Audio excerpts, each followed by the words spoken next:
అందరికీ స్వాగతం సుస్వాగతం. ప్రతి వారం వాసన నరసింహంలో మనం ఆరోగ్య సమస్యలు నిర్వహించుకుంటున్నాం. ఇది 1174వ కార్యక్రమం. మనం దాదాపు 22 సంవత్సరాలు ముగించుకుని 23వ సంవత్సరంలో ఇప్పుడు ఈ కార్యక్రమం జరుగుతుంది. ప్రతి వారం ఈ కార్యక్రమం నిర్వహిస్తున్నాం. ప్రముఖులైన వైద్యులు రావడం, వారి రంగాలకు చెందిన విషయానికి ముచ్చరించడం ఉంటుంది. నాలెడ్జ్ ఈజ్ ఏ పవర్ అంటాం. మన విజ్ఞానమే మన శక్తి సంపద. ఆ రంగా ఆధునిక వైద్య విజ్ఞానాన్ని, ఇది మోడర్న్ మెడిసిన్ సంబంధించిన విషయాలన్నింటిని కూడా అన్ని రంగాలు చెందినవి ఇక్కడ ముచ్చరించడం, లేటెస్ట్ డెవలప్మెంట్స్ కూడా మనం ఇందులో ప్రస్తావించడం జరుగుతుంది. ఈ రోజున ప్రముఖ యూరాలజిస్ట్ డాక్టర్ కె ధీరజ్ గారు. ఈయన తెలియని మనిషి ఎవరు లేరు. ఆయన చాలా ప్రముఖులు దీంట్లో యూరాలజీ రంగంలో. వారి రోజున ప్రోస్టేట్ సమస్యలు జనరల్గా ఈ ప్రోస్టేట్ 40 ఏళ్ళు దాటిన తర్వాత 40% మందిలో ఈ ప్రోస్టేట్ సమస్యలు కనబడతాయి.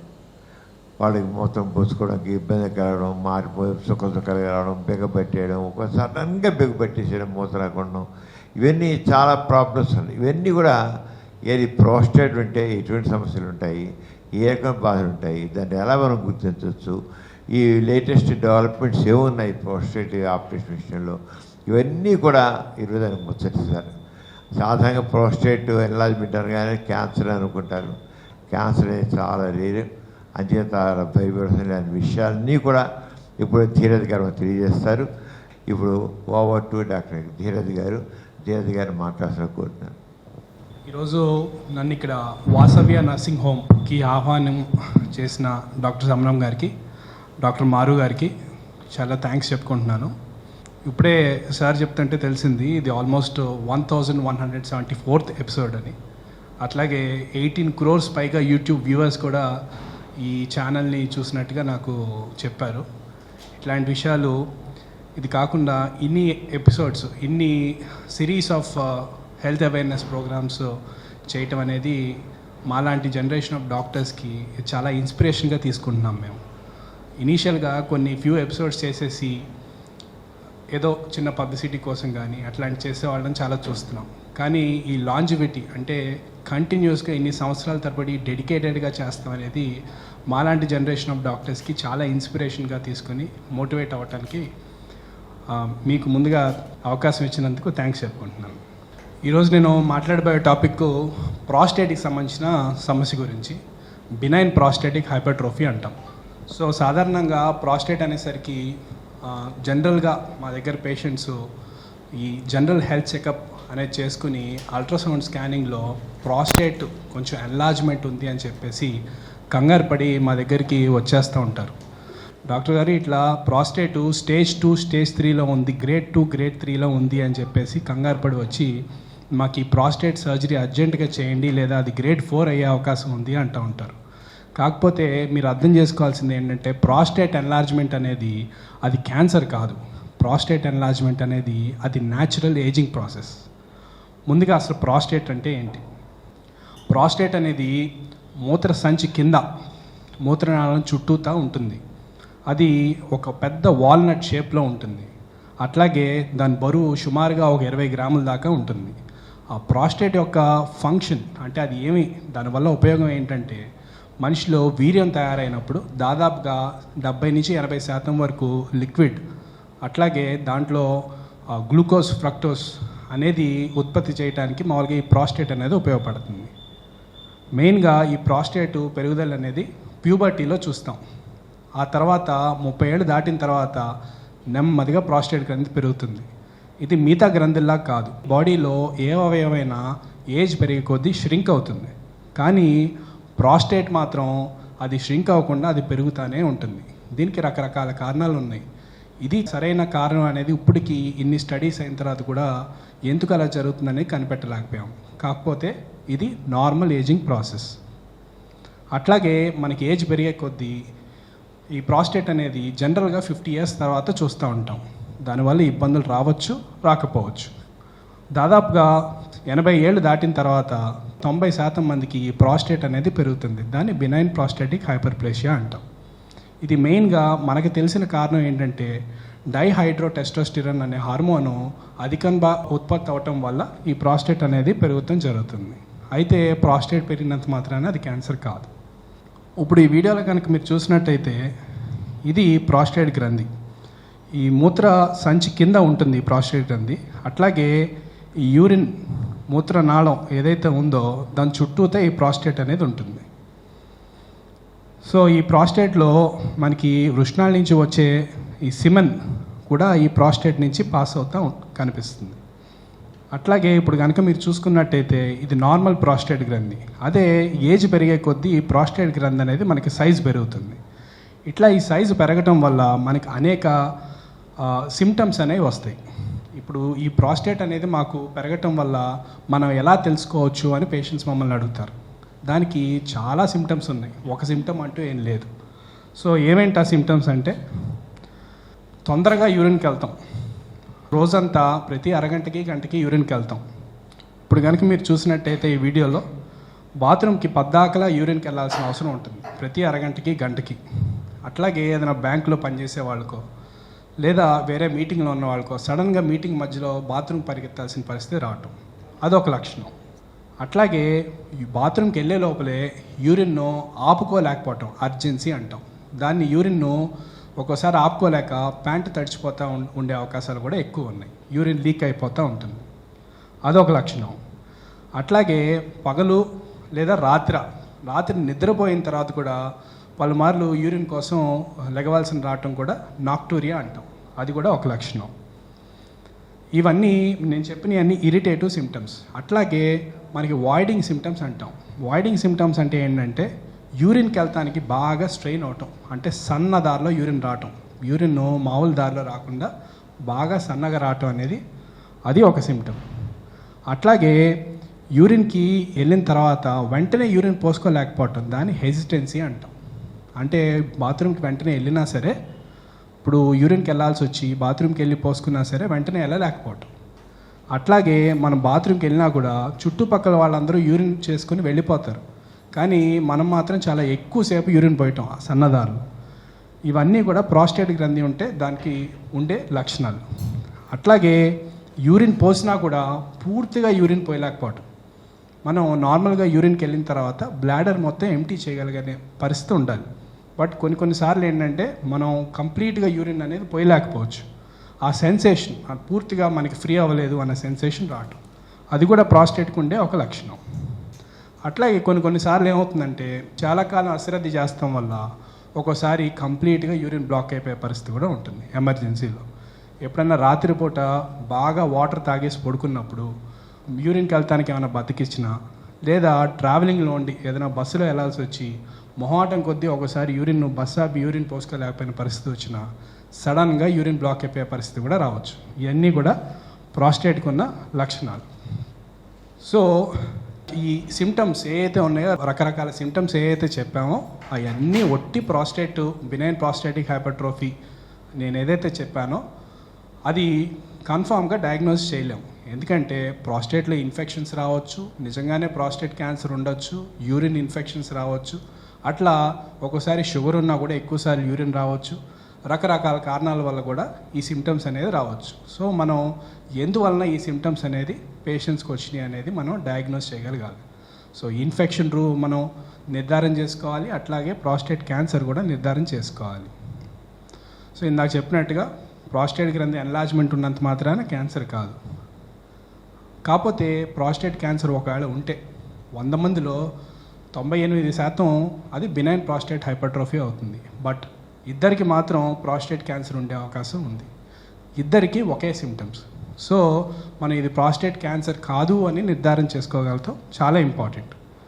అందుకే PSA అనే టెస్ట్ ఒకటి చేయాలి, దాని గురించి ఇంకా వివరంగా చెప్తాను.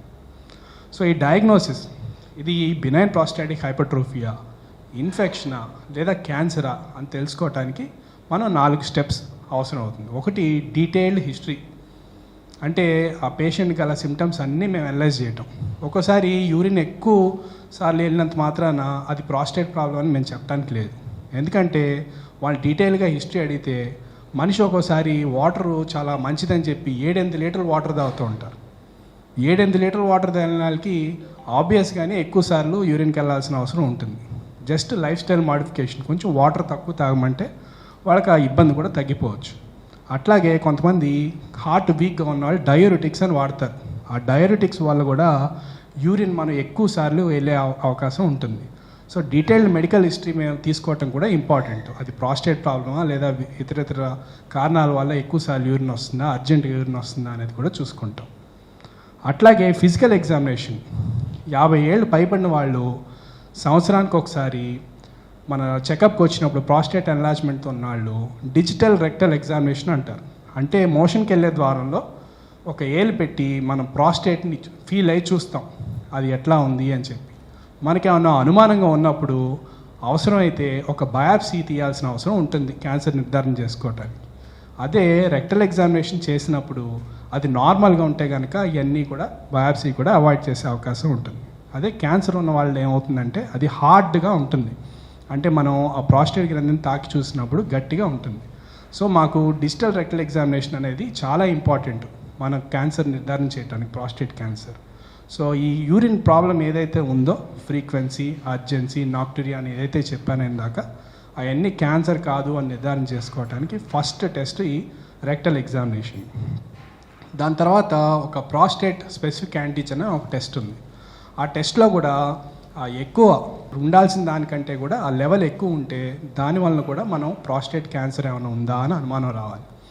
సో ప్రాస్టేట్ క్యాన్సర్ ఉందని అనుమానం వస్తే మళ్ళీ బయాప్సీ లేదా ఎంఆర్ఐ చేసి అది ప్రాస్టేట్ క్యాన్సర్ కాదు అని నిర్ధారణ చేసుకోవాలి. అట్లాగే ఇందాక చెప్పిన సిమ్టమ్స్ అన్ని యూరిన్ ఇన్ఫెక్షన్లో కూడా రావచ్చు. సో ఒక చిన్న యూరిన్ టెస్ట్ చేసుకుని దాంట్లో పస్ సెల్స్ అంటే మనకి బ్యాక్టీరియా అట్లాంటివి ఏమైనా ఉంటే దానికి ట్రీట్మెంట్ ఇస్తే ఒక్కోసారి ఆ సిమ్టమ్స్ ఏదైతే చెప్పానో ఆ యూరిన్ ప్రాబ్లమ్స్ అన్నీ తగ్గేదానికి అవకాశం ఉంది. అవసరమైన వాళ్ళకి కొంతమందికి నరాల ప్రాబ్లమ్స్ ఉంటాయి, పార్కిన్సోనిజం అని, అల్జీమర్స్ అని, రకరకాలుగా నరాలకు సంబంధించిన ఇబ్బందులు కూడా ఉంటాయి.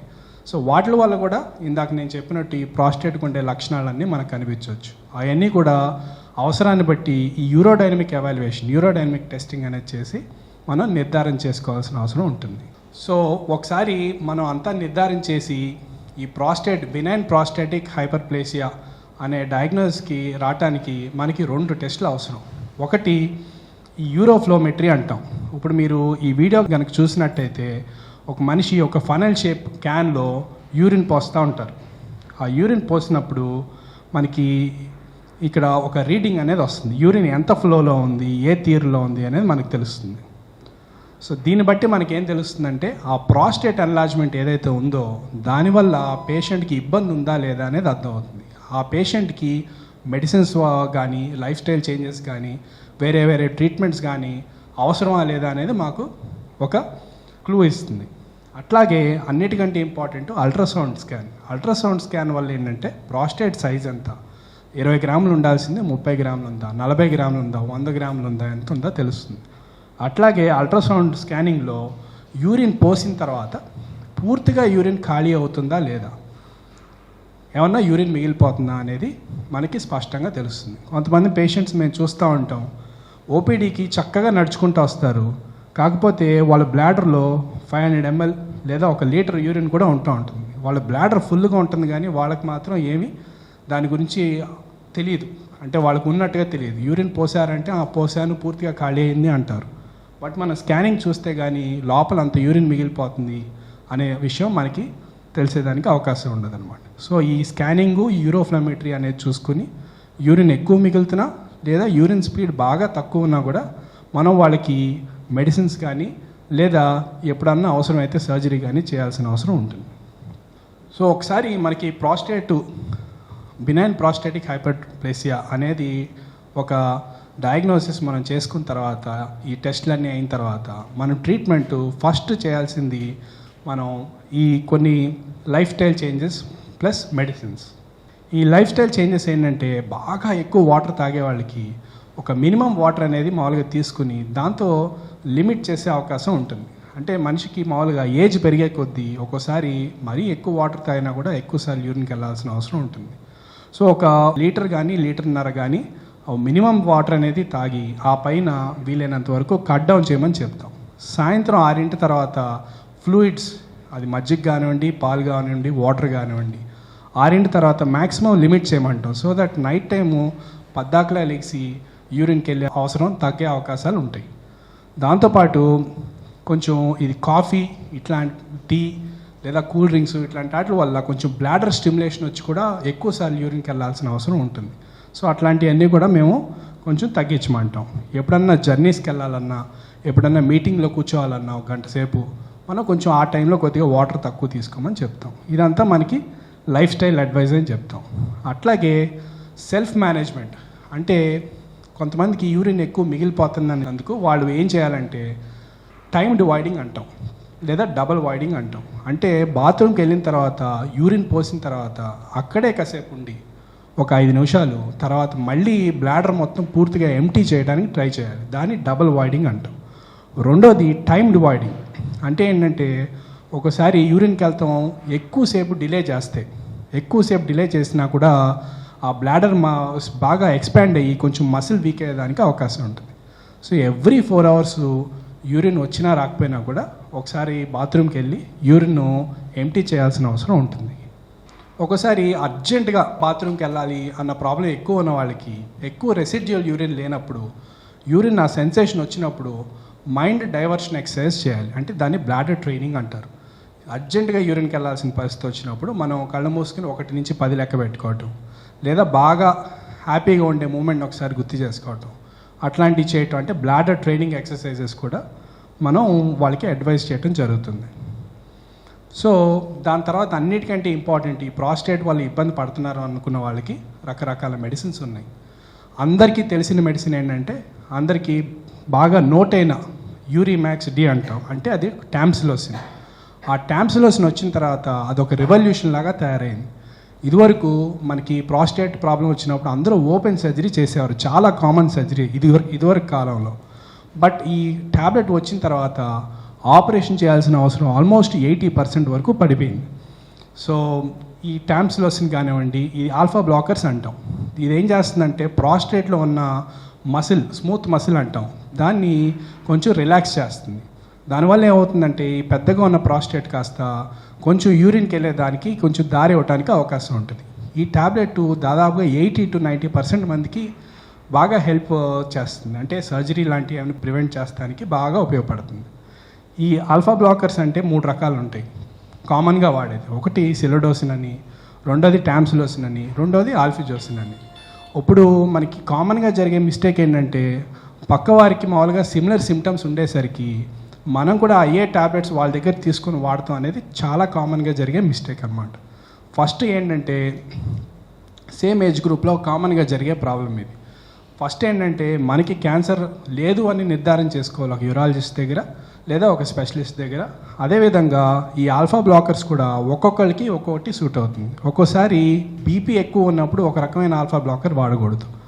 అట్లాగే బాగా సెక్షువల్లీ యాక్టివ్ మేల్స్ అంటాం, అట్లాంటి వాళ్ళకు కూడా కొన్ని రకమైన ఆల్ఫా బ్లాకర్స్ వాడకూడదు.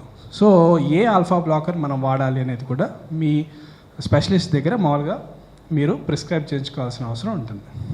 అట్లాగే ఈ 5 ఆల్ఫా రిడక్టేస్ ఇన్హిబిటర్స్ అని అంటే ఫినాస్టరైడ్, డ్యూటాస్టెరాయిడ్, వాటి వల్ల ఏంటంటే ప్రాస్టేట్ సైజు బాగా తగ్గే అవకాశం ఉంది లాంగ్ టర్మ్.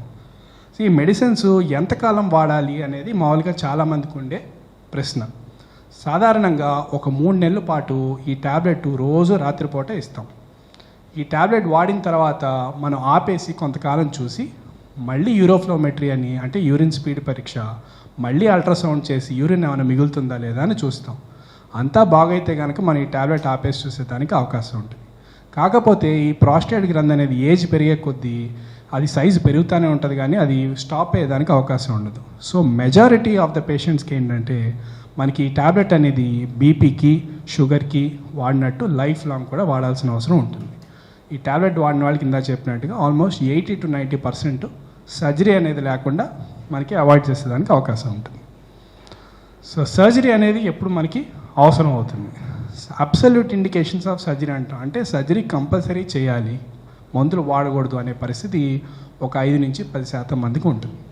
అది ఎవరికంటే ప్రాస్టేట్ గ్రంథి బాగా పెద్దదైపోయి దానివల్ల యూరిన్ ఎక్కువ నిలవ ఉండిపోయి దానివల్ల కిడ్నీస్కి బ్యాక్ ప్రెషర్ చేంజెస్ అంటాం, దానివల్ల బ్యాక్ ప్రెషర్ చేంజెస్ వచ్చి కిడ్నీస్ ఫెయిల్ అయ్యే పరిస్థితి కూడా కొంతమందిలో చూస్తూ ఉంటాం. అట్లాంటి వాళ్ళకి మనం ఈ ప్రాస్టేట్ సర్జరీ కనుక చేస్తే మనకి ఏదైతే కిడ్నీ మీద భారం పడిందో అదంతా కూడా మనకి రివర్స్ చేయగలుగుతాం. అదే రివర్సిబుల్ చేంజెస్ అంటాం. అట్లాంటి వాళ్ళకి కొంతమందికి యూరిన్ పూర్తిగా బ్లాక్ అయిపోతుంది. సో పూర్తిగా యూరిన్ బ్లాక్ అయిపోయిన వాళ్ళకి కూడా మనం ఈ సర్జరీ చేస్తాం వల్ల కొన్ని ఉపయోగం ఉంటుంది. అట్లాగే పద్దాకల యూరిన్ ఇన్ఫెక్షన్స్తో ఇబ్బంది పడే వాళ్ళకి ఎవ్రీ 3 months లేదా ఎవ్రీ మంత్ మనకి ఈ యాంటీబయాటిక్స్ వాడాల్సిన అవసరం వస్తుంది. ఫీవర్ అనేది వస్తుంది, రిపీటెడ్గా ఇన్ఫెక్షన్స్ వస్తున్నాయి, యూరిన్ లోపల మిగిలిపోయి లేదా ఈ ప్రాస్టేట్ ఇన్ఫెక్షన్స్ వస్తున్నాయి అనుకుంటే కనుక మనం దానికి సర్జరీ చేస్తే మంచిది. అట్లాగే ఈ ప్రాస్టేట్ మీద ఉండే రక్తనాళాలు ఒక్కోసారి చిట్లు కూడా యూరిన్లో బ్లడ్ వచ్చేదానికి అవకాశం ఉంటుంది. సో అట్లాంటి పరిస్థితిలో మళ్ళీ సర్జరీ చేయాలి. కొంతమందికి ప్రాస్టేట్ వల్ల బ్లాడర్లో స్టోన్స్ తయారవుతాయి. బ్లాడర్ స్టోన్స్ అనగానే అందరూ కిడ్నీ స్టోన్స్ అనుకుంటారు. కిడ్నీ స్టోన్స్ కాదు. కిడ్నీ స్టోన్స్ అనేది అనేక ఇతర కారణాల వల్ల వస్తుంది. వాటర్ తక్కువ తాగటం వల్ల లేదా సాల్ట్ నాన్ వెజ్ ఎక్కువ తీసుకోవటం వల్ల వచ్చే కిడ్నీ స్టోన్స్. అట్లాగే ఈ ప్రాస్టేట్ పెరగటం వల్ల బ్లాడర్లో అధికంగా యూరిన్ మిగలటం వల్ల మనకి తయారయ్యే స్టోన్స్ని బ్లాడర్ స్టోన్స్ అంటారు. ఇట్లాంటి వాళ్ళు కూడా మనం సర్జరీ చేయాల్సిన అవసరం ఉంటుంది. ఇప్పుడు ప్రాస్టేట్ వల్ల మనకి కలిగే నష్టం కూడా ఒక చిన్న వీడియోలో చూద్దాం మనం. ఇది యూరిన్ కంప్లీట్గా ఆగిపోవటం, ఇది యూరిన్ ఇన్ఫెక్షన్ రావటం, ఇది యూరిన్లో బ్లడ్ రావటం, ఇది యూరిన్లో స్టోన్స్ అనేది రావటం ప్రాస్టేట్ వల్ల. అన్నిటికంటే ఇంపార్టెంట్ కారణం కిడ్నీస్ కూడా ఫెయిల్ అయ్యేదానికి అవకాశం ఉంటాం. సో ఇట్లాంటి పరిస్థితుల్లో మనం ఆపరేషన్కి చేయాల్సిన అవసరం ఉంటుంది. సో ఆపరేషన్ అనగానే అందరూ భయపడతారు. ఏమేంటి మామూలుగా ఒకవేళ సర్జరీ చేయాల్సి వస్తే కామన్గా పబ్లిక్లో ఉన్న మిస్కన్సెప్షన్ ఏంటంటే ప్రాస్టేట్ సర్జరీ ఎక్కువ ఫెయిల్ అయ్యేదానికి అవకాశం ఉంది. ప్రాస్టేట్ ఆపరేషన్ చేసినా కూడా మనకి ఈ యూరిన్ ఏదైతే లక్షణాలు ఉన్నాయో సిమ్టమ్స్ ఉన్నాయో తగ్గట్లేదు అని. అన్నిటికంటే ఇంపార్టెంట్ ఏంటంటే మనకి సిమ్టమ్స్ ఏదైతే ఉన్నాయో అది నిజంగా ప్రాస్టేట్ వల్లే ఉంది, షుగర్ వల్ల కాదు, నరాల ప్రాబ్లమ్స్ వల్ల కాదు, వేరే ప్రాబ్లమ్స్ వల్ల కాదు అని కరెక్ట్గా మనం డయాగ్నోస్ చేయగలిగితే కనుక మనం ఈ సర్జరీ చేస్తే ఈ రిజల్ట్ అనేది చాలా బాగుంటుంది. సో మనకి ఇదివరకు కాలంలో ఇట్లా మనకి ఓపెన్ సర్జరీ చేసేవారు. పొట్టంతా కోసి చెయ్యి లోపల పెట్టి ఆ ప్రాస్టేట్ గ్రంథి బ్లైండ్గా తీయాల్సిన పరిస్థితి. దానివల్ల చాలా బ్లీడింగు, మార్బిడిటీ, ఒక్కోసారి మార్టాలిటీ కూడా ఉండే రోజులు అవి. దాని తర్వాత ఈ టీయూఆర్పి అనే సర్జరీ వచ్చింది. అంటే పాస్కెళ్ళే రంధ్రం నుంచే ఇట్లా ఒక పరికరం లాగా పెట్టి ఏదైతే ఇక్కడ ప్రాస్టేట్ గ్రంథి ఉందో అది ఒక్కొక్క ముక్క తీసేసి ఈ క్యావిటీ వైడ్ క్యావిటీ చేస్తారు. అంటే మూసుకుపోయిన యూరిన్ నాళం ఏదైతే ఉందో అది వైడ్గా ఉండేటట్టు చేస్తాం. సో అది టీయూఆర్పి అంటాం. ఆ టీయూఆర్పి వచ్చిన తర్వాత ఆ సర్జరీ వల్ల వచ్చే రిస్క్స్ ఏదైతే ఉన్నాయో బ్లీడింగు, ఆ మార్టాలిటీ అవన్నీ తగ్గేదానికి అవకాశం ఉందన్నమాట. ఇప్పుడు ఇంకా లేటెస్ట్గా లేజర్ అనే టెక్నాలజీ వచ్చింది. సో ఈ టీయూఆర్పి ఎండోస్కోపీ నేను ఇందాక చెప్పిన దాంట్లో ఏంటంటే దీంట్లో మనం 1 గంట కంటే ఎక్కువ సర్జరీ చేయడానికి లేదు. ఎక్కువసేపు సర్జరీ చేయటం వల్ల మనకి వేరే కారణాలు, గుండె మీద భారం పడటం లేదా బ్లీడింగ్ లాంటి చిన్న సమస్యలు వచ్చేదానికి అవకాశం ఉంటుంది. సో దాన్ని ఇంకా లేటెస్ట్గా ఏంటంటే ఈ లేజర్ సర్జరీ అనేది వచ్చింది. గత 4 సంవత్సరాలుగా మనం ప్రశాంత్ హాస్పిటల్లో కూడా ఈ లేజర్ సర్జరీ అనేది చేస్తూ ఉన్నాం అన్నమాట. సో ఇప్పుడు మీరు చూసినట్టయితే లెఫ్ట్ సైడ్ ఈ వీడియోలో ఇప్పుడు మనం యూరిన్కి వెళ్ళే నాళం నుంచి మనం చూస్తున్నాం. ఇదంతా కూడా ప్రాస్టేట్ గ్రంథి అంటాం. మీరు చూసినట్టయితే ఇదంతా కూడా యూరిన్కి వెళ్ళే ప్యాసేజ్ నుంచి ప్రాస్టేట్ గ్రంథి అంటాం అనమాట. సో ఆ ప్రాస్టేట్ గ్రంథి అలా ఉండటం మూలన మనకి యూరిన్ అనేది ఫ్రీగా రావట్లా. ఈ వీడియో రైట్ సైడ్ మీరు చూసిన వీడియో అయితే ఇది సర్జరీ అయిపోయిన తర్వాత. ఇప్పుడు మీరు చూసినట్టయితే ఇందాక ఏదైతే ప్రాస్టేట్ గ్రంథిని చూసామో అదంతా కంప్లీట్గా రిమూవ్ చేస్తాం. సో ఎక్కడ ప్రాస్టేట్ గ్రంథి అనేది లేదు. మూత్ర సంచికిను మన మూత్రనాళాలకి మధ్యలో వైడ్గా స్పేస్ అనేది ఏర్పడింది. సో యూరిన్ అనేది మనకి ఫ్రీగా వచ్చేదానికి అవకాశం ఉంటుంది. సో ఈ లేజర్ సర్జరీ వల్ల ఉపయోగం ఏంటంటే ఒక్క చుక్క నెత్తురు కూడా ఉండదు. సేమ్ డే అంటే అదే రోజు పొద్దునపూట సర్జరీ చేసి అదే రోజు రాత్రి ఇంటికి డిశ్చార్జ్ చేసే పరిస్థితి మనకి వచ్చేసింది. మనం ఎక్కడో ఓపెన్ సర్జరీ నుంచి దాని తర్వాత టీఆర్పీ అనే సర్జరీ, టీఆర్పీ సర్జరీకి 4-5 రోజులు హాస్పిటల్లో ఉండాల్సిన అవసరం ఉంటుంది. ప్లస్ ప్రాస్టేట్ కూడా మనం పూర్తిగా తీసే పరిస్థితి ఉండదు, ఒక గంట మించి మనం ఆపరేషన్ చేసే పరిస్థితి ఉండదు. బట్ ఈ లేజర్ సర్జరీ వల్ల మనం ప్రాస్టేట్ పూర్తిగా తీయటానికి అవకాశం ఉంటుంది. అట్లాగే మనం సర్జరీ కొంచెం ఎక్కువసేపు చేసినా కూడా పేషెంట్కి నష్టం అనేది జరగదు. సో ఇది లేజర్ ట్రీట్మెంట్. ఈ లేజర్ ట్రీట్మెంట్ అనేది ఇప్పుడిప్పుడే మన ఇండియాలోకి వస్తుంది. ఎందుకంటే ఒకటి కాస్ట్ ఆఫ్ ద ఎక్విప్మెంట్. ఈ లేజర్ ట్రీట్మెంట్ అనేది దాదాపుగా 15 ఏళ్ల ముందు మనకు కనిపెట్టినా కూడా మనకి ఇప్పుడు దాకా ఇండియాలో మనకి అది ఇంకా పాపులర్ అవ్వలేదు. ఎందుకంటే ఒకటి కాస్ట్ ఆఫ్ ద మెషిన్, ఆ మెషిన్ కొనాలంటేనే చాలా ఖరీదైన ఎక్విప్మెంట్. రెండోది దానికి అనుభవం రావాలంటే చాలా ట్రైనింగ్ అనేది కావాల్సి ఉంటుంది. సో ఇప్పుడు మీరు చూసేది నేను జస్ట్ లాస్ట్ వీక్ బెంగళూరులో ఒక సర్జరీ డెమాన్స్ట్రేట్ చేసే వీడియో అనమాట. ఇది మా నేషనల్ కాన్ఫరెన్స్లో కూడా ఇప్పుడిప్పుడే అందరికీ పాపులర్ అయ్యే సర్జరీ, మా నేషనల్ కాన్ఫరెన్స్లో పర్ఫామ్ చేసే సర్జరీ నేను ఒక వీడియో ఉదాహరణకి పెట్టాను. సో ప్రాస్టేటు మనకి సర్జరీ కానివ్వండి లేదా ట్రీట్మెంట్ కానివ్వండి ఎందుకు ఇంపార్టెంట్, అది నార్మల్ ఏజింగ్ ప్రాసెస్ అంటున్నారు కదా, దాన్ని నిజంగా ఇంపార్టెంటా? చాలామంది ప్రాస్టేటు కొంచెం ఎక్కువసార్లు యూరిన్ వస్తే పర్లేదులే, కొద్దిగా యూరిన్ లీక్ అయితే పర్లేదులే అనుకునేవాళ్ళు చాలామంది ఉంటారు. కాకపోతే ఏంటంటే దానివల్ల మనకి ఫిజికల్గా అంటే నైట్ టైం పద్దాకలా లెగిసేసరికి ఒక్కోసారి నిద్ర లేక పొద్దున్నే లెగిసేసరికి వర్క్ సరిగా చేయలేము, బాడీ వీక్నెస్ ఉంటుంది. స్లీప్ అనేది చాలా ఇంపార్టెంట్. అట్లాగే ఫిజికల్గా ఒక్కోసారి ఆ హెల్త్ అనేది ఇంపాక్ట్ అయ్యేదానికి అవకాశం ఉంటుంది. ఒక్కోసారి సైకలాజికల్గా కూడా ఇంపాక్ట్ అవుతుంది. ఎందుకంటే ఒక ప్రైమ్ ఒక 50 years 60 years మధ్యలో ఇంకా వర్కింగ్ పీపుల్ ఎవరైతే ఉన్నారో ఈ యూరిన్ ఎక్కువసార్లు వెళ్ళాల్సిన పని వల్ల ఒక్కోసారి వాళ్ళు జాబ్ మానేసే పరిస్థితి కూడా ఉంటుంది. బయటికి వెళ్ళి సడన్గా టాయిలెట్స్ లేవు, అక్కడ టాయిలెట్స్ అంత బాగా ఉండవు అనుకుంటే వాళ్ళు చాలా యాంగ్జైటీ ఫీల్ అయ్యేదానికి కూడా అవకాశం ఉంటుంది. దానివల్ల వాళ్ళు సైకలాజికల్గా ఒక్కోసారి ఇంపాక్ట్ అయ్యేదానికి ఆస్కారం ఉంటుందన్నమాట. సో అట్లాంటి వాళ్ళు ఈ ట్రీట్మెంట్ తీసుకుంటే మనకి కంప్లీట్గా ఈ ప్రాబ్లమ్స్ అన్నీ తగ్గిపోయి మళ్ళీ నార్మల్ లైఫ్ లీడ్ చేయడానికి చాలా అవకాశం ఉంటుంది. అట్లాగే సెక్షువల్ లైఫ్, ఇప్పుడు మనకి ఆ యూరిన్ అనేది పద్దాకలా లీక్ అవటం మూలన కూడా ఆ సెక్షువల్ లైఫ్ కూడా ఇంపాక్ట్ అవుతుంది. ఇప్పుడు ఇండియాలో మనం చూస్తున్నాము ఈవెన్ 70-75 years వాళ్ళు కూడా సెక్షువల్ లైఫ్ అనే సెక్షువల్ ఇది అనేది చాలా ఇంపార్టెంట్ ఇదిగా తీసుకునే వాళ్ళు కూడా ఉంటారు చాలామంది. అట్లాంటి వాళ్ళకు కూడా ఈ ట్రీట్మెంట్ తీసుకుంటే దానికి కూడా ఇంపాక్ట్ అనేది లేకుండా ఉంటుంది. ఒక్కోసారి ఆయనకి ప్రాబ్లం లేకపోయినా వాళ్ళ పార్ట్నర్కి ఇబ్బంది కలిగే పరిస్థితి కూడా ఉంటుంది. సో అది కూడా మేము కన్సిడర్ చేసి దానికి ట్రీట్మెంట్ సరైన ట్రీట్మెంట్ తీసుకోమని చెప్తూ ఉంటాం. సో కామన్గా మా దగ్గరికి ప్రాస్టేటు ఎందుకు రారు అని మేము అనలైజ్ చేస్తే మాకు తెలిసిన కారణాలు ఇవి. ఒకటి అదేదో జబ్బు, అదేదో క్యాన్సర్ అవ్వచ్చు అనే అపోహ. ఒకటేంటంటే డాక్టర్ దగ్గరికి వెళ్తే అది కరెక్ట్గా డయాగ్నోస్ చేస్తారా లేదా అనేది డౌటు. ఇప్పుడున్న టెక్నాలజీకి అట్లాంటి డౌట్స్ పడాల్సిన అవసరం లేదు. కొంతమందికి ఫైనాన్షియల్ ఇష్యూ వల్ల కొంతమంది ప్రాస్టేట్ అనేసరికి మళ్ళీ ఆపరేషన్ చేస్తారేమో అని చెప్పి ఫైనాన్షియల్ ఇష్యూ వల్ల ఈ ప్రాబ్లమ్ ట్రీట్ చేయించుకునే వాళ్ళు ఉంటారు. కొంతమందికి ఆ నెగిటివ్ ప్రాస్టేట్ సర్జరీ అంటే మనకి కాంప్లికేషన్స్ ఎక్కువ, మా ఫ్రెండ్ వాళ్ళ ఇది చేసుకున్నారు వాళ్ళకి సరిగా ట్రీట్మెంట్ జరగలేదు అనే భయాలు ఎక్కువ పబ్లిక్లో ఉన్నాయి. అట్లాగే మనకి ఆ ఏజ్లో ఒకసారి పిల్లలు సరిగా చూసుకోకపోవటం వల్ల కూడా ఐసోలేటెడ్గా ఉండటం వలన కూడా వాళ్ళు యూజువల్గా ట్రీట్మెంట్ సీక్ చేయరు.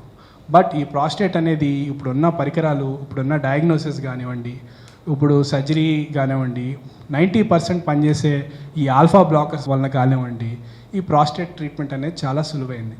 దానివల్ల సరైన టైంలో మనం రికగ్నైజ్ చేసి ట్రీట్మెంట్ కనుక చేసుకుంటే నార్మల్ లైఫ్ లీడ్ చేసేదానికి ఎక్కువ అవకాశాలు ఉన్నాయి. Thank you. చాలా చక్కగా చెప్పారు డాక్టర్, సంతోషం. చాలా క్లియర్గా చెప్పారు. ఇప్పుడు మారు గారు ఉంటారు. డాక్టర్ వాళ్ళు చాలా చక్కగా ప్రాస్టేట్ గురించి ప్రతి ఒక్కరికి తెలియాలి, మగవాళ్ళందరికీ తెలియాలి. మగవాళ్ళకే కదా, ఆడవాళ్ళకి కూడా తెలియాలి.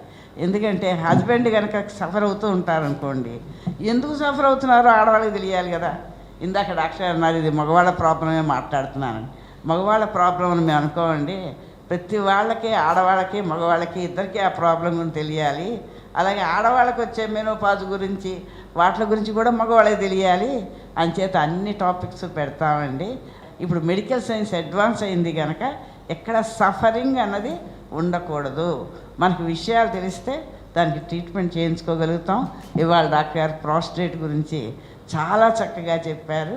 డాక్టర్ గారు మీకు చాలా థ్యాంక్స్ అండి. చాలా బిజీగా ఉన్నా వచ్చి ఇవాళ ఈ విషయాలన్నీ చెప్పారు. మళ్ళీ మనకి రేపు శుక్రవారమే 22వ తారీఖున డాక్టర్ శ్రీహర్ష గారని, ఆయన వాస్కులర్ సర్జన్, ఆయన వెసల్స్ వీటి గురించి సర్జన్. కాళ్ళవాపులు రకరకాలైన కారణాల వలన వస్తాయి. అందుచేత ఏ కారణాల వల్ల వస్తుంది, దానికి ఎటువంటి ట్రీట్మెంట్ కావాలి అన్నది డాక్టర్ శ్రీహర్ష గారు మాట్లాడతారు. మళ్ళీ శుక్రవారం మనం కలుద్దాం. Thank you very much. దీంతో ఈ సమావేశం ముగుస్తుంది. Thank you.